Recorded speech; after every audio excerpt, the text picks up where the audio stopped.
Welcome to the Women of Ihsan podcast. I'm your host, Sofia, and this is an invitation to join me and our amazing guests to find inspiration and insights into your own journey to Ihsan.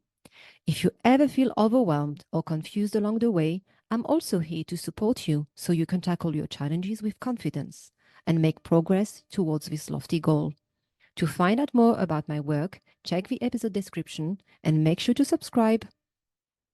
والعصر إن الإنسان لفي خسر إلا الذين آمنوا وعملوا الصالحات وتواصوا بالحق وتواصوا بالصبر.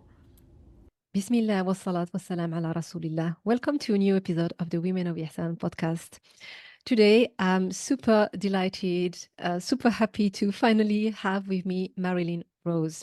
Marilyn is the founder of Wealthy Women, a convert to Islam. She converted in 2017. She lives in London, UK. She's also a TEDx speaker, a student of Unani Tibb, and helped thousands of women with their online business. It's amazing to have this accomplished Muslim entrepreneur with me today. Thank you again for making the time in your busy schedule. I've been chasing after you for months now. Alhamdulillah, so happy we are able to make it.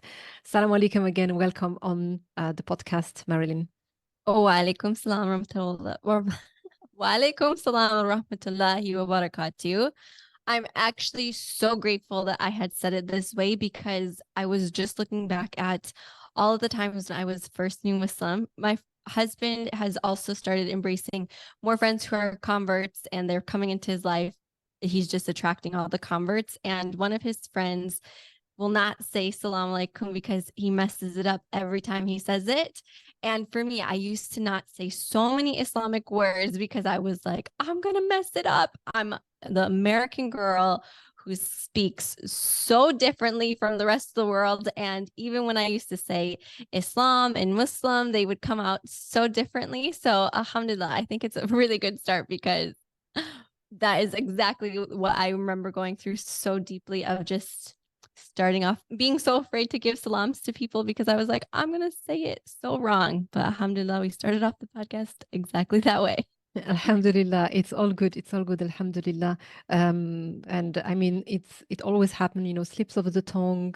It happens in our native languages as well. So it's just part of being human, I guess. We're not perfect. We're not robots. So Alhamdulillah, it's all good. So again, so nice to have you and can't wait to hear more about yourself. So you've just mentioned that you're American, not British. Yes, I still hold on to that American identity a little bit less these days, but I still love a good American vibe all the time. You don't have the British accent yet, so No way. I hold on to this so much, but alhamdulillah, I'm very fortunate. We do get to go back and forth to America quite often. I'm going in just a week's time, so I keep that as much as possible. mashallah. So what can you tell us more about your background, about yourself? What's the personal story that you would like to share with us today? Yeah, so my story goes way back. I truly believe Allah has given me my whole childhood for my adulthood, and all the adversity and all of the different things that would be so abnormal to anyone else, I think really shaped for my life now. So let me start that off a little bit more. I grew up in Wisconsin, but I was born in Chicago. So these are like a few states away. For geography wise, this is the Midwest of America. And I grew up with my grandparents until I was 7. My mom got married to my stepdad. We moved to Wisconsin, but we would travel back and forth from Wisconsin to Indiana to visit my grandparents all the way until I was in high school. And I remember all of the time just screaming, crying that I was leaving my grandma and my grandpa. But of course, then screaming, crying that I was away from my mom or my dad. And when I say this truly has shaped my adulthood is because now I'm an adult and I live between London, and we do travel quite often. My parents are still in America. Now I have a lot less screaming, crying going on, but the transition has definitely been there. And so we're in a group chat together, and I was showing you that I have this mantra essentially, or these words, these posters that our wonderful friend Maylin designed for me, because I've been using this saying to just help me ground all of this transition, is to say, to exit with gratitude and enter with intention. And when I say this, it's not just a physical transition, but it's all of the life transitions that we have. So this is exactly what I did my TED Talk on, was reinvention and creating new identities for yourself. Instead of having life being what uproots you, it's about your deciding to consciously transition. So when we come to Islam, we know so much of our deen is based on intention and what we're going to. But I remember there were so many moments in my life of different transition, whether going from my grandma's house to my mom's house, whether I moved from Chicago to Bali and I had started my solo entrepreneurship, or going from Bali all around the world. And then finally, like when I got married, came to London, I was always, I think, 1 foot in, 1 foot out of, oh, I wish I was here. I wish I was there, but not fully being where my feet were. And that's where, in order to ground myself and to be present, which is what I love based off my life experiences, truly to exit with that gratitude of just saying, you know what, like, alhamdulillah, I finished this experience, this one, and now enter with an intention of where I'm going into. And I think this is something that can be used from the smallest thing of going from work life into podcasting, or podcasting into mom life into being going to visit the in-laws. And it's really entering with an intention of like, you know what, my 100% presence is going to be with you. And I need to actually say like, okay, I'm grateful for this. Because how many times do we think, oh, I've still got this thing to do. And our minds are constantly racing. But the more we set our slight intentions for, then I think it really helps just become present. So I know from a little bit of that background story, it brought me down to the present. But I think the biggest thing about my past life, or my background, is that I've spent so many of my years in transition state, and now I'm finally in the place where I'm like, I'm going to be 100% present with whoever I am at that moment, inshallah. Alhamdulillah, that sounds amazing, and actually something we should train ourselves to do more, because at the end of the day, the present is all we have. 100%. And I mean, we look at it like, I think that even this world, we're still travelers. Like, we still got our next transition to go to. So as long as we're showing up with gratitude of every opportunity we have here until our next stage in our lives where that comes to, and making sure, like, even in that stage, I would like to think like I'm coming in with a good intention and really prepping myself now for that time. We'll find out, inshallah. Yeah. I mean, if we don't prepare now, when are we going to prepare? Because we don't know if we have tomorrow. Absolutely. Subhanallah, our next breath is not a guarantee. No. So the more present, the more intentional we are, the better prepared we get, I guess. But obviously, it's easier said than done. I'm not myself. I'm also training myself, working on that. And again, it's easier said than done. But it's actually, part of Ihsan. Like one of the definitions, sorry, of Ihsan is worshipping Allah as if we could see Him. And obviously, we will never be able to see Him in this life, but He definitely sees us at any moment, and He is closer to us than our jugular vein. He's always with us. And this is the level that we are striving towards. And this comes with being intentional, renewing our intentions to be present in this moment, subhanallah. So that's a beautiful way of starting with the podcast again. Jazakallah khairan. I'm always, curious about the problems that you might have had in the past, and not necessarily the problem, because we all have problems, but what makes us different from one another is the way we react to them. And how did this challenge, this struggle, help me grow, and the lessons that we were able to draw from them. So, are there any, of these problems on lessons that you draw from, um, you know, what happened in your life so far?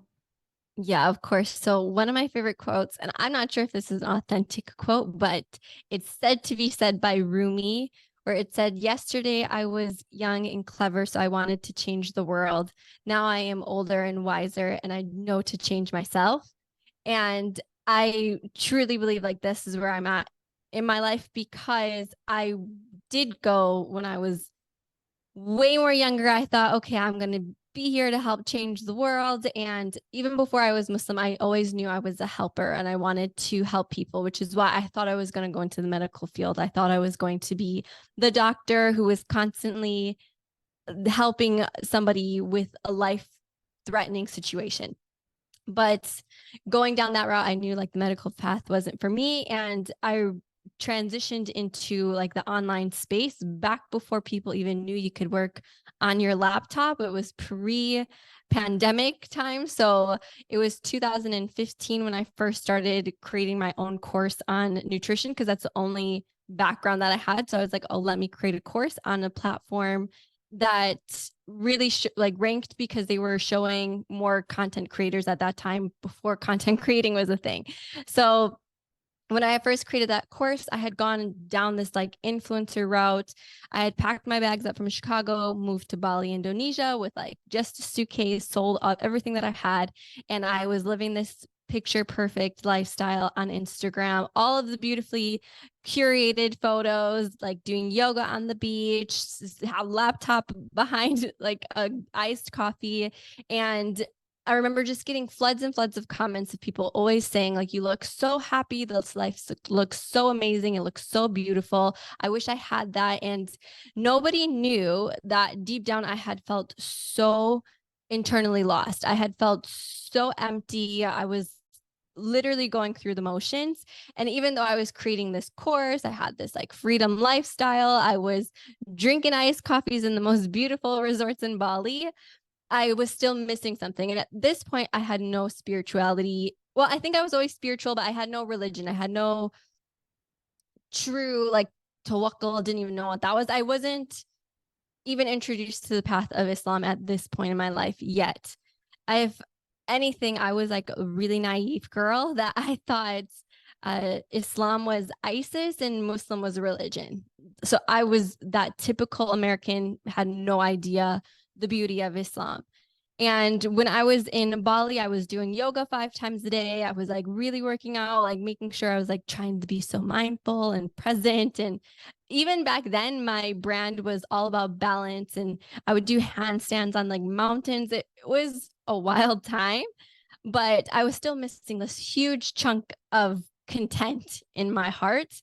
And it wasn't until I had met a Muslim who invited me to pray that I was so shocked that somebody actually practiced their religion with the fact that they were going to pray 5 times a day, no matter what.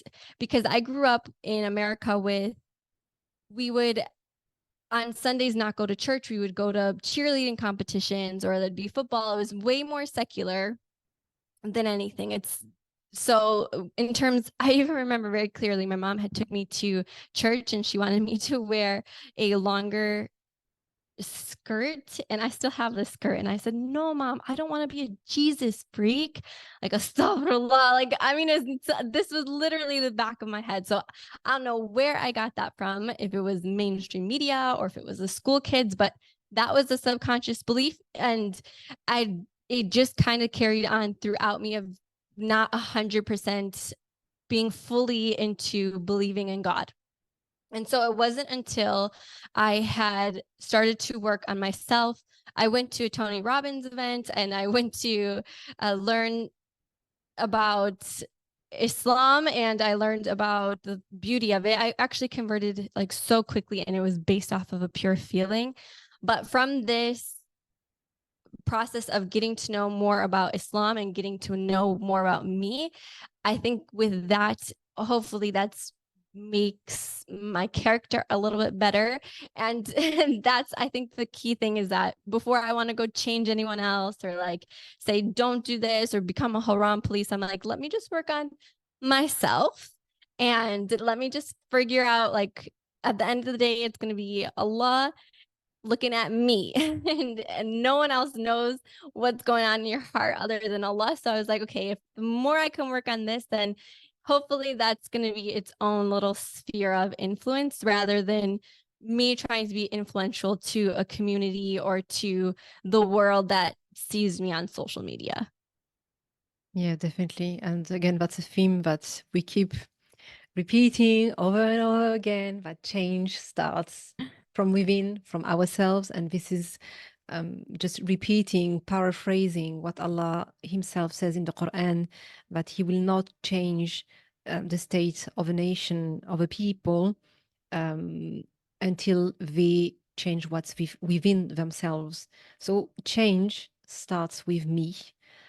And inshallah, if I am successful, then I will see the ripple effects around me. And if everybody does that, like, plus, plus, plus, plus, then it will have a positive impact on a wider circle and a wider circle. And this is where it starts. Like, I love that quote that you said about, when you're young, oh, I'm going to change the world. But when you look within, you're actually not, you can't even save yourself. Mm-hmm. And that's also what we are told in the Quran: save yourself and save your family. But you start with yourself. Subhanallah, that's really, really interesting to hear from you. And again, from outside, people thinking she has it all. One of the most beautiful places on earth, having the freedom to do anything she wants whenever she wants. But deep within yourself, you felt like something is missing. Subhanallah. So it's really beautiful to see again how Allah comes and finds us. SubhanAllah, 100%. I'm always so grateful and just have to have so much shukr every day for the fact that there is a reason that I became Muslim, and I really hold on to that the deepest. And so anytime I catch myself like wanting to do anything that's outside of my sphere of my identity as a Muslim, then I just have to catch myself there. Yeah, I mean, all of us. It's daily. We have to check ourselves against. Okay, is it pleasing to Allah? Yes or no? How I'm going to interact with my family, with my kids, with my neighbors, or whoever it may be. Is it reflecting the noble character of the Prophet sallallahu alaihi wasallam? So it's a daily struggle, but it doesn't mean that like, again, with the intention, we we we are already winning. Alhamdulillah. Yeah. We're not going to get it right all the time, but at least we make the intention and we try, like we strive for that, inshallah. That's amazing. And how did your faith help you overcome the challenges in your life, like more recently, maybe since you became Muslim? And how has it shaped your perspective? Because you already touched upon growing up in the US, like as an American girl, cheerleader, going to church, but actually, so becoming Muslim and obviously seeking knowledge, how did it shape, your perspective on life, and how did it help you overcome your challenges? Yeah, 1,000,000% faith and continuous learning has constantly transforms my everyday, it seems. So when I became Muslim, of course, I had still my own identity that I was going through. And one thing that I still in the back of my mind had thought Muslim women were oppressed, because if I saw a girl with a niqab, I'd be like, oh my gosh, something's wrong with her. Like, we need to save her. We need to do something.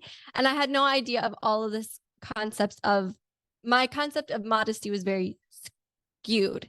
And then, of course, I got married into a Bengali family. So Bengalis in the Southeast Asian community and London also hold down their own identity. So now as I was learning more about the religion and I was coming into, I had to learn to separate Islam from the Muslim. And it was a big difference because of course you see a specific culture. I remember going again from being a cheerleader, we worked out like 12 hours a day, to becoming Muslim, and I didn't think I was able to go exercise anymore. And then to being into a community where like the only like halal certified food around the area was like all takeout food. This health consciousness just seemed missing, and I knew there had to be something deeper because I was like, I've always been interested in health. Islam always has the answer to everything. So I was thinking, where is this going to be? And I thought, is it Chinese medicine? Is it Ayurveda? And that's where I got introduced to Unani Tibb, which in this country, it just literally translates to Greek medicine, but it's essentially Tibb al-Nabawi, the prophetic medicine. And out of nowhere, I came across this institute that's not very published online, the College of Medicine and Healing Arts, which is based in Leicester, from Hakeem Salim Sub. And he was teaching this course of essentially healthy living through prophetic medicine. And it was like night and day difference that I was like, whoa, I was like, where has this community of Muslims been? Where has everyone? And then so many questions of like, how come no people are talking about this about Islam, like that there is a balance in our food, and it's not about just having samosas the first time on Eid day, or for even breaking your fast of like all of this like deep fried oil, which of course we all love a good samosa now and then, but if it's your core staple of your nutrition, there's something missing, like something's got to give, and that's even our nafs. We love food, like humans love food. So it was like just a beautiful lens that with my faith, there was still, it hits on every aspect of life. Because of course, when I became Muslim, I learned 5 times a day prayer. I learned how to like the basic surahs. I learned like the basic fiqh. I learned the basic of this, but I missed out on like the practical of, yeah, but what about every day? And that's even in our sunnah of like eating on the floor with our hands and being able to like wash your hands before and after you eat. And even like our religion is so beautiful. Our faith is so beautiful that it covers every aspect of everything for us. Like it even has our guide of how to clean yourself after you go to the bathroom, which so many people are shocked about the fact that our religion does cover everything from waking up in the morning to going to sleep, going to the bathroom, how do you eat, everything. So I had to really learn the difference between Islams and Muslims and culture. And one way my teacher had said it was, I remember seeing a meme, and the meme had said, Islam is like water, pure and nourishing for your soul.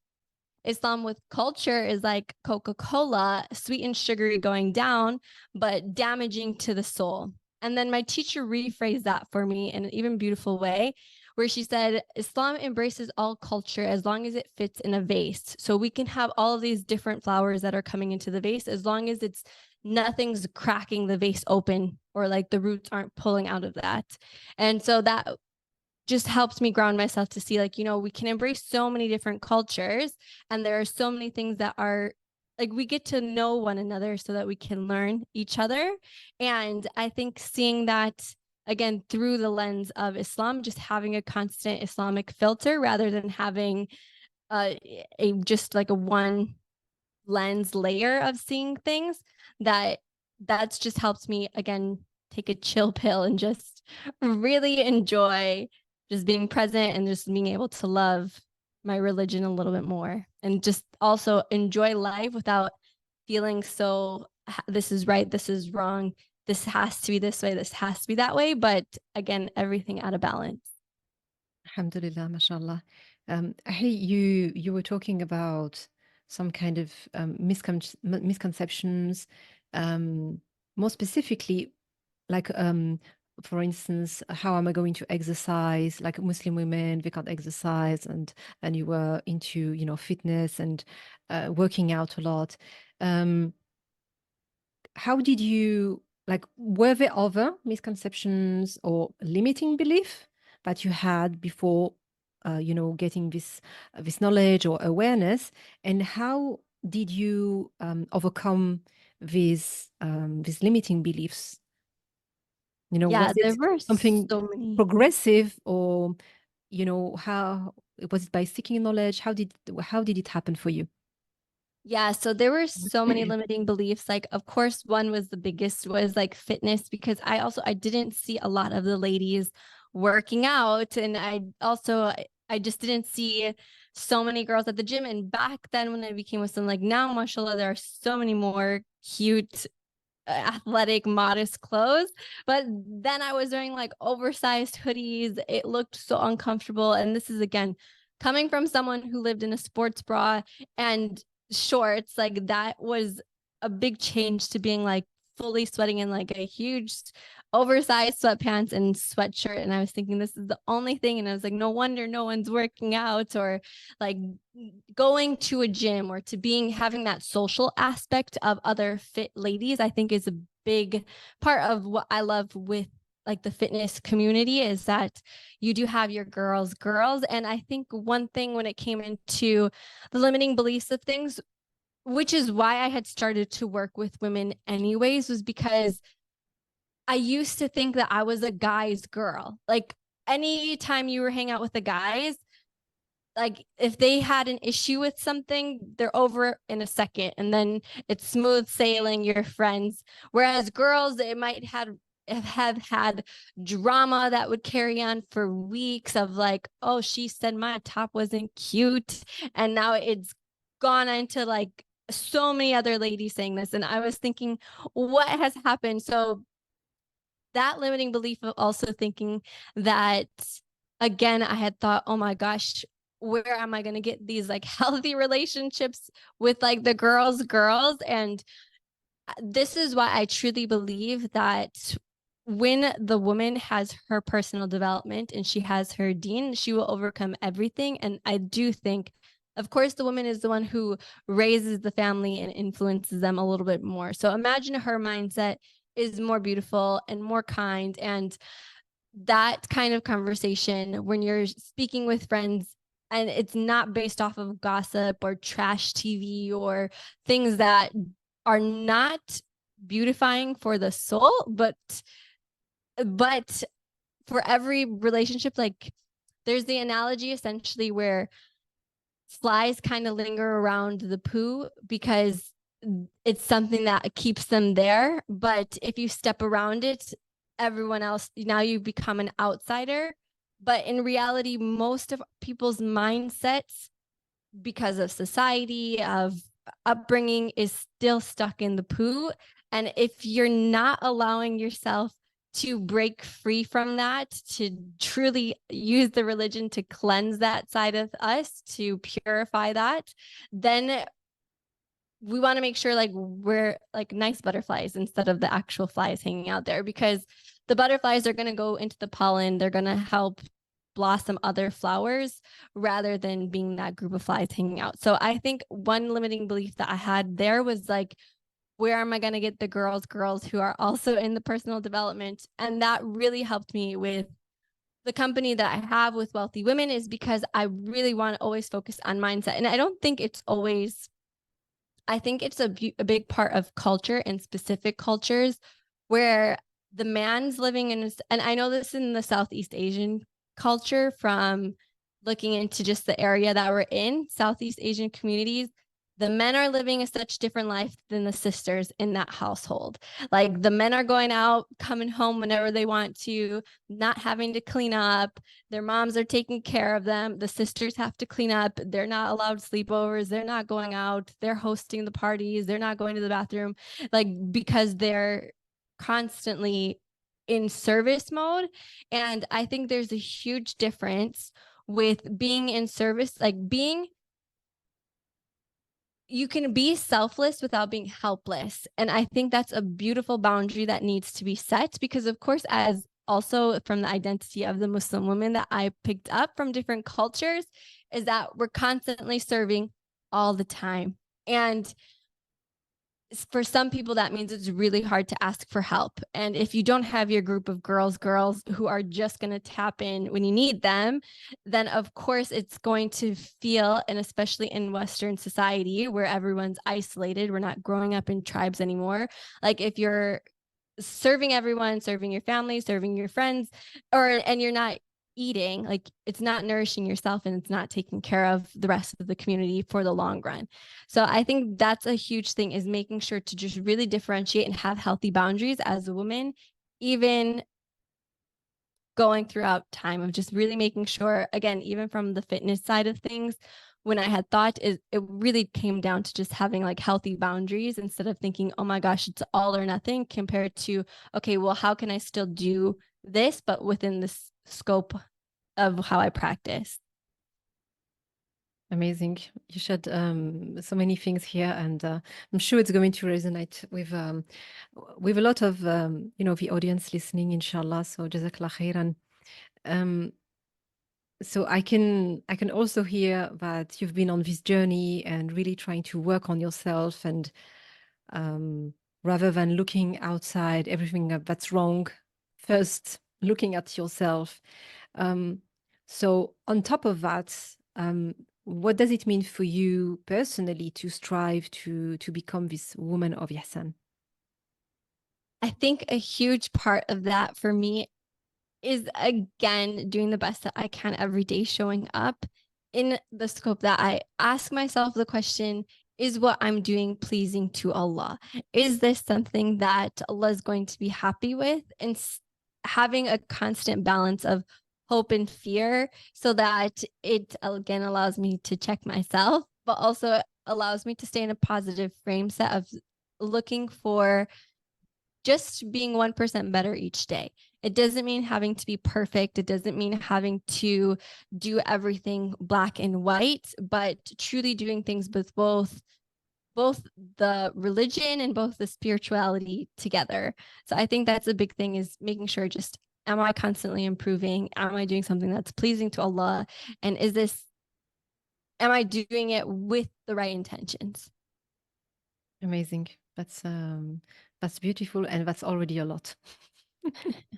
It's the hardest, isn't it? To look at ourselves and check ourselves, check our intentions. I mean, if we already do that on a daily basis, I mean, subhanallah, we would all be in a such better place right now if we were all, taking ourselves accountable. So, inshallah, may Allah make it easy for us. Are there other, routines that you do on a regular basis to help you achieve success? Yeah. So first and foremost, again, I have to say, I just know Allah has given us the best of routines. So the big thing is just basing my life around prayer, instead of trying to fit prayer into my life, is basing my life around prayer. So I always like to do different things when it comes to, first, that's the basic foremost. Like, I have to say no to things if it's coming in the way of my prayer. Like, no, I'm sorry. Like, I have to set that boundary. But in terms of like more of that, I would say that's like the spiritual grounding and time structure.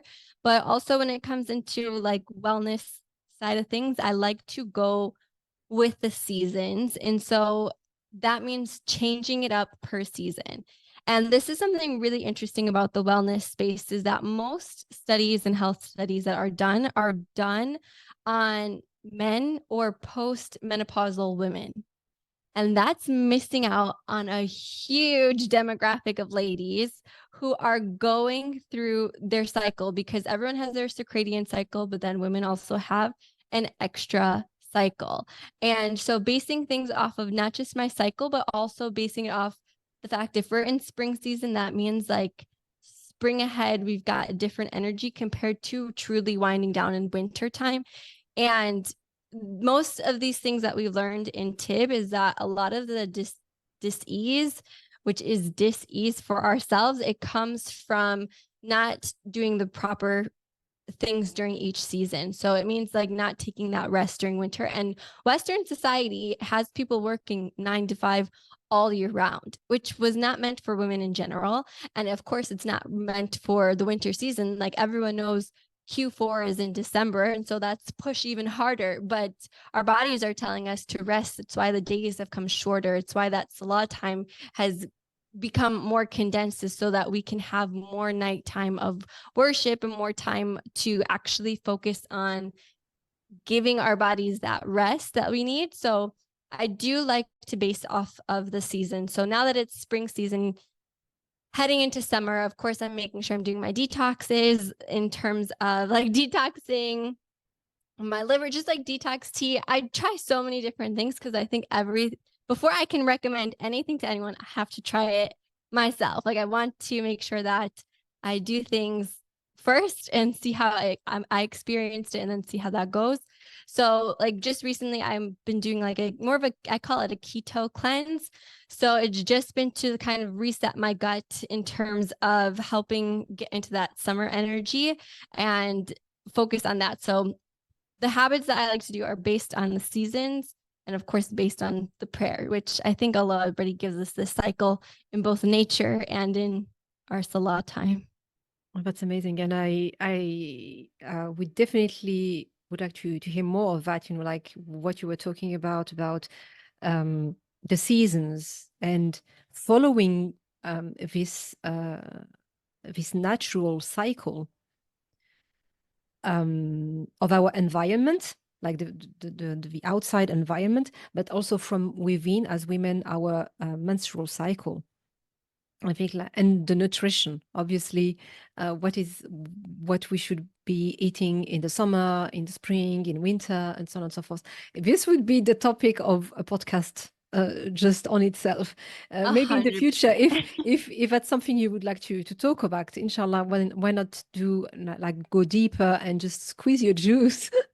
I So that would we can. love to, because I could talk about this forever. And I realize that there's so much to it. But in the basic summary of things, if we look at what's seasonal and what's local to ourselves in terms of food and nutrition, then we know that's what our body needs. Like Allah will send us the cure before he sends the disease. And if we look around during springtime, what pops up the most is usually those dandelion, which people look at as weeds, but dandelion root is one of the biggest liver cleanses. So Allah is literally showing us with all of these what Western society says are weeds, but he's telling us, hey, you guys need to do a quick cleanse and then go on to the next side. And one thing, again, like in nature, is just having a different awareness of our surroundings. And if I truly think like if the day is like gloomy outside, it means like don't go out and try to start a new project. Like nobody is going to go outside and garden in the middle of a rainy storm.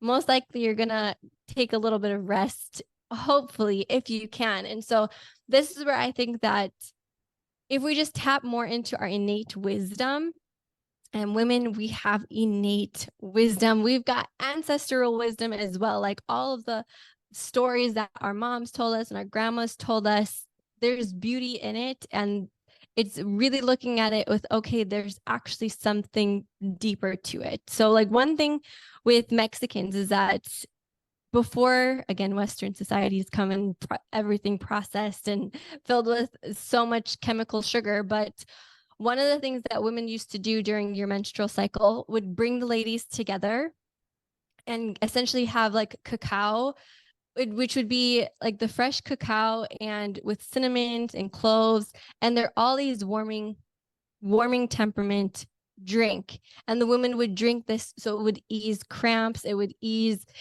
any discomfort, and it would bring the women together who were already cycle synced so that they would have an extra loving community time and approach. But now you don't see that at all. Like which lady is coming together to drink some hot chocolate? And it's, I think, really beautiful is that if we tap into our innate wisdom, tap into our ancestral stories, and I would love to hear everyone's culture's stories because everybody has something different. And one thing, again, women together is just so beautiful. I love seeing this. Like Mexicans have this with making tamales, the Bengalis have this with making samosas, like Oriental Asians usually have it with dumplings. Like everybody comes together to make like one food. It takes a process to make this loving, nurturing food. So I would love to see like what are everybody's cultural things that we might not put as much notice to it, but if we start to look at the beauty of it, we can just bring it to life a little bit more. You know what? Because this all came with the industrial revolution. Like before electricity, before, like we were all living according to the sun. Okay, no sun, like it's night. Okay, everyone is indoors. Like who's going to go outside? It's pitch black. No one. And so we were like it's really, I mean, all of the diseases that we have nowadays, they are all, like most of them, they are all due to this unnatural lifestyles that we are living, and the food that we are eating, the pollution in the air and everything. And so that's the first thing I was thinking about as you were speaking. And the second thing, regarding the women, preparing, very specific drinks or meals. Subhanallah, one of the aspects of decolonizing our minds is going back to what we were doing before. Because when the Western civilization came to to make us more civilized, basically, to make us modern and better, well, we have now, and unfortunately, it's still the case that now in our third world countries, or let's say not as as developed as the West, we think that the West has the best. I didn't mean to make it rhyme, but it is what it is. Like they have the best, and they look up to them. And they tend to then look down upon what their grandfathers, ancestors were doing. Like, oh, this is backwards. Like this is not the way we should be doing things now. And this is unfortunately why we tend to neglect these, the recipes of old time, grandma's natural recipes and so on. But when you go back to what works, now there are all of these websites where you can find, natural remedy for whatever it may be. Like you type that in Google and you find what's the natural remedy for ... And because we are just coming back to it works. This is what Allah has given us. Like what you said, so beautiful. He gave us the cure before he gave us the disease. And we just have to have this awareness and connect to nature again, because he created nature to serve us, to be at our disposal. Subhanallah. And so much to do in this, like again, decolonizing our mind on so many levels, on this cultural level. Let's not go on the political level. It's too much now. It's just too much. But on the cultural level, like they are the best, and we are just backwards, trying to do whatever we can. The language as well. Some people, unfortunately, they neglect teaching their children their native language, because now we are in we are in the UK now, we have to speak proper English, and that's really, that's sad, because part of your identity, which is actually, it has nothing, it's nothing wrong with that, because Allah subhanahu wa ta'ala, he created us in tribes, with different colors, different flavors, and it is so that we get to know each other, not that one is better than the other, and now we have to suppress our original, like our first identity, just to fit in the Western society, subhanallah. So I mean, we could talk about for hours, but inshallah, why not talk about these natural remedies for our, unfortunately, what has become prevalent in our society is the diseases that we have, be it stress, anxieties, and everything that's happening in our guts, all of Yep. this. And as women, we are suppressing our menstrual cycle. We like, I think there's this quote I saw, there's going to be a live with a specialist about that, that women are not little men with ovaries, you know. Yep. You know, like little men in the sense that usually women are smaller, like they have in stature, they are a bit smaller than men. This is what it's meant here, like just from a physical point of view.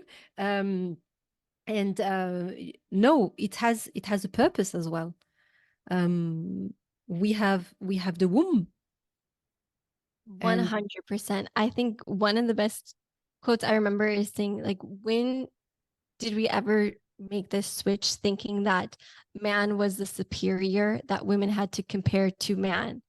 Rather, looking at both roles as equally respected, but truly honoring each other's strengths. And also, when it comes to man and women, that if we start to honor each other's strengths and also notice each other's weaknesses, not as a flaw, but something that it can be more of a wholesome experience for each other to just embrace one another, I think we'll start to see more of a balance again within society.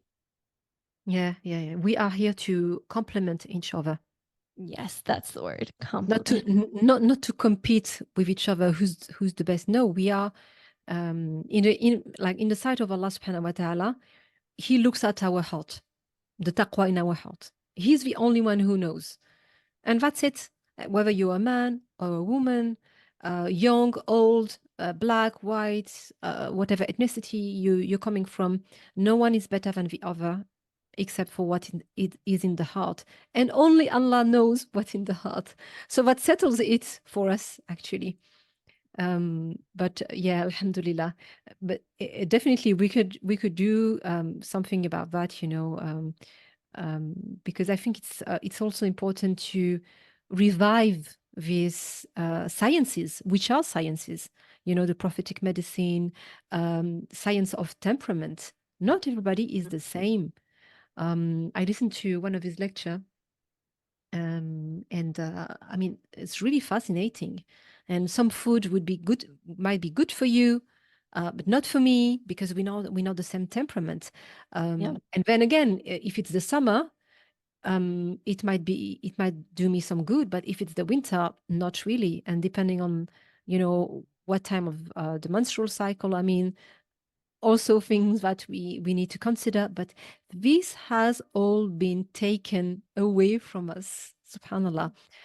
Centuries of people looking at the power of herbs, of nature, and this is where they were always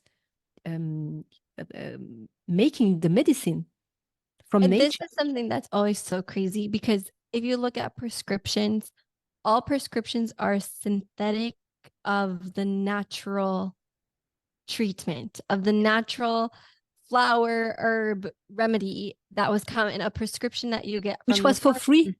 Yes, which is for free. And now even some countries make illegal, which is mind blowing, because they'd rather you have something that is in a more standardized dose, which might be way too much for a specific temperament, but now they've made it 100% illegal for, I won't even mention the specific countries in this podcast, and maybe in another one, but it's really crazy, because if we start again just coming back to nature for the truth, and I think it's just also really wild that even in like the herbal world, a lot of the herbs are being genetically changed so that they're no longer that natural. They no longer are carrying that medicine. So like they're no longer carrying the portion, but it's now can only be found in the synthetic. Subhanallah.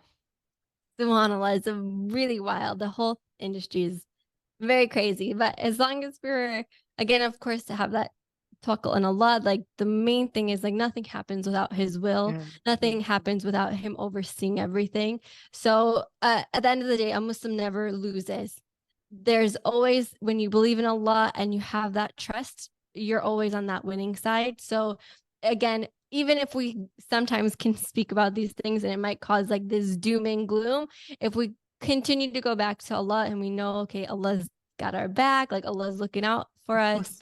and we Alhamdulillah. just have to do that, then alhamdulillah, it does lighten that a little bit. Yeah, Actually, yeah, a lot of definitely, it, but definitely. At the end of the day, when we get into all this, like you said, dark and gloom, and we doomed, yeah. basically, we stuck, we doomed. They have all the power. No, you take a few steps back, and you like from an bird eye view, and remember, Allah has everything under His control, and everything happens because He allows it to happen.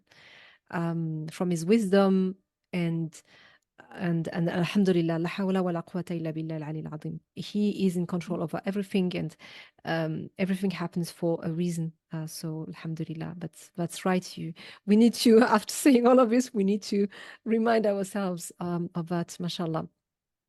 As we come close to the end of the podcast, I would love to hear if you have any message or a piece of advice to give to the audience, especially the younger sisters.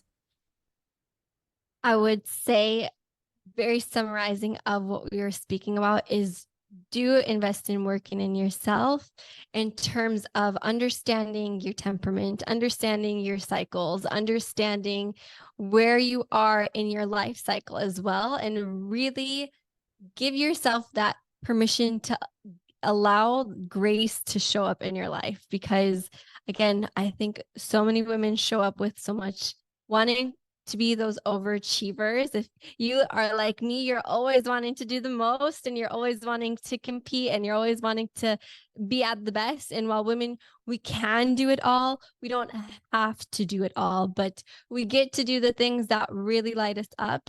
And I think that's one of the beauteous nature of a woman and being that gem, is to just allow ourselves a little bit more grace and get to know ourselves more, and to ask for help when we need it, and like tap in, like be a girl's girl. Be a girl's girl when you got your friend's back without her having to ask for help. And also allow those healthy relationships in, that you know your friend down the street, she'll also be there if you need it, just because you've allowed that vulnerability of yourself with someone, that they are able to come and help you without always having to say, no, I'll wash up, or no, you don't have to do this, or no. But if someone's there coming to your house and you're comfortable with them in your house, and they're saying, hey, let me just wash these dishes for you, just say, okay, thank you. Like, thank you so much. I really appreciate this. And then you get to enjoy each other more in your company, instead of having to be the hostess with the mostest and not getting any ounce of fulfillment. So give yourself that grace, understand yourself more, and allow that help. Yeah, amazing. I mean, I couldn't agree more. And one of the things that you mentioned earlier, work on your mindset. It is so important, because it's going to shift all of your perspective on life.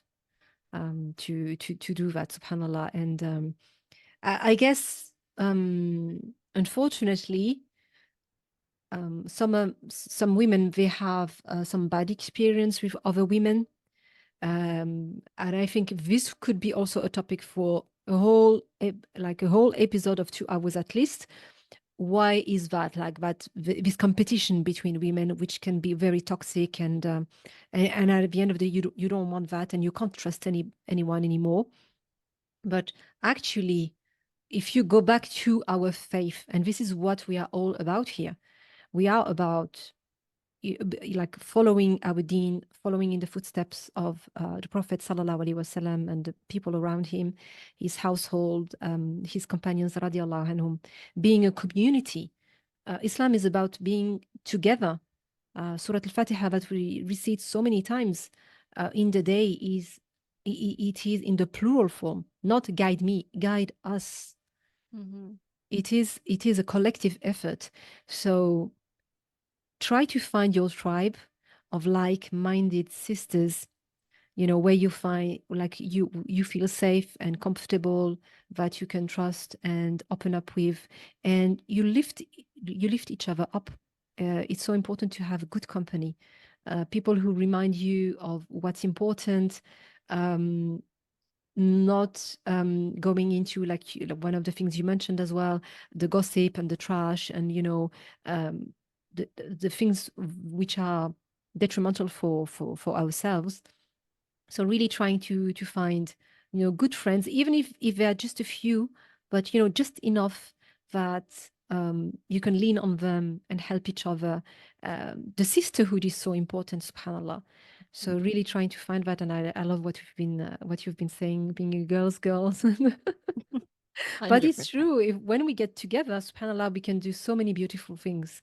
And I hope this is one of the things we are trying to do with the podcast, is getting all of these women, all of this beautiful feminine energy out there, and giving you inspiration and motivation, and empower you to embrace your faith, practice it as it should, and go to other people who are also who are striving on this path of ihsan, inshallah. As a final question, is there anyone that you would like to see on the podcast as a guest, and what would you like to ask her? There are so many amazing ladies. I think I would love, maybe not just one specific lady, but to bring in maybe like a girls group. So it would be like a special edition episode where you have all of the ladies that you've podcasted, maybe that have synergy, and just bring us together in a room. So I know you've had so many amazing ladies out there already, but would be amazing to just bring us all together in a group chat and just make it like a sisters tea chat. But Oh I my God, think how that long would would that so be? beautiful. We keep it nice and tame, but it would be just a really fun to just, again, it does show that you can have that girl energy and just have that flow, and we can have those healthy relationships. And there are so many amazing, powerful women out there, and just also seeing that we can all exist in one space would be beautiful. Yeah, definitely. I love that. I love that. Inshallah, let's think about it. Maybe doing also in-person event. That would be great. Yes, Inshallah. 100% would be so Inshallah. cute. Inshallah. Even though I have like all the guests are not coming from the same spot, but inshallah trying to get us together, inshallah, and others, obviously. So yeah, inshallah, let's do that. Or maybe just do special editions with specific topic, like you talking about nutrition, temperament, and so on, and bringing someone who does something similar and who could add to that, and I'm just listening to you and and enjoying the conversation. 100%. There's so many ladies I'm like, oh my gosh, they're all coming to my head, but just to bring us all together would be beautiful. Okay, you'll send me a list. Yeah, I'll send you one, inshallah. Inshallah, mashallah. Is there any way that we can connect with you, on social media, follow up with what you're up to, that I can share in the description, in the episode description? Yeah, so the main thing is my website, wealthywomen.com, but on Instagram, I'm at Be Wealthy Women, and Marilyn Rose is searchable. So that's also a great place to go as well. But I'm most active at the moment, not online, but I will eventually embrace the social media side of things. So my email is a great place. So through the Wealthy Women contact form, that's the best place to contact me. Amazing. Jazakallah khairan. Thank you so much again, Marilyn, for being such a beautiful guest today. And, we made it. Alhamdulillah. I'm so happy. Alhamdulillah. And Jazakallah khair so much. yeah, you're welcome, Waiyaki. And I hope you also enjoyed this episode. Please, if you did, you like, you share, you comment to give more visibility to the podcast, inshallah, and tag us on Instagram. You have all the details in the description below, inshallah. Jazakallah khairan again, Marilyn Rose. Have a beautiful day ahead and speak to you soon, inshallah. Assalamu alaikum wa rahmatullah. Wa alaikum salam wa rahmatullahi wa barakatuh.